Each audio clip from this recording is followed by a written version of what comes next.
ನಮಸ್ತೆ. ಬೆಳಗ್ಗೆ ಎದ್ದ ತಕ್ಷಣ ನಮ್ಮ ಕೆಲಸ ಶುರುವಾಗೋದೇ ಕಿಚನ್ನಿಂದ. ನಾಳೆ ಏನು ಮಾಡಬೇಕು ಅನ್ನೋದು ಆಲ್ರೆಡಿ ನೈಟೇ ಪ್ಲಾನ್ ಆಗಿರುತ್ತೆ. ಹಾಗಾಗಿ ಇವತ್ತು ಮಿಕ್ಸ್ಡ್ ಕಾಳುಗಳನ್ನ ನೆನೆಸಿಟ್ಟಿದ್ದೆ.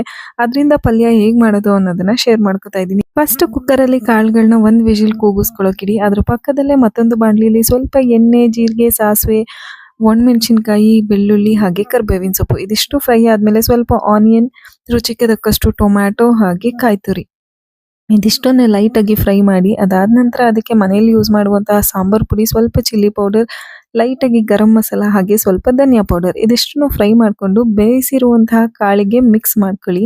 ಈಗ ರುಚಿಗೆ ತಕ್ಕಷ್ಟು ಉಪ್ಪನ್ನ ಸೇರಿಸಿ ಮತ್ತೊಂದು ವಿಜಿಲ್ ಕೂಗಿಸ್ಕೊಳ್ಳಿ. ಪಲ್ಯ ಸೂಪರ್ ಆಗಿ ರೆಡಿ ಆಗುತ್ತೆ. ಟೇಸ್ಟ್ ಮಾತ್ರ ಸಖತ್ತಾಗಿರುತ್ತೆ ಆ್ಯಂಡ್ ನ್ಯೂಟ್ರಿಷಿಯಸ್ ಆಗಿರುತ್ತೆ ಬಿಕಾಸ್ ನಾವು ಎಲ್ಲ ಕಾಳುಗಳನ್ನ ಸೇರಿಸಿದ್ದೀವಿ. ಹಾಗೆ ಒಂದು ವಿಜಿಲ್ ಆದಮೇಲೆ ಸ್ವಲ್ಪ ಮ್ಯಾಶ್ ಮಾಡ್ಕೊಳ್ಳಿ. ತುಂಬ ಲೈಟಾಗಿ ಮ್ಯಾಶ್ ಮಾಡ್ಕೊಳ್ಳಿ. ಸೊ ದಟ್ ಟೇಸ್ಟ್ ಸಖತ್ತಾಗಿರುತ್ತೆ ಆ್ಯಂಡ್ ಥಿಕ್ ಕನ್ಸಿಸ್ಟೆನ್ಸಿ ಕೂಡ ಬರುತ್ತೆ.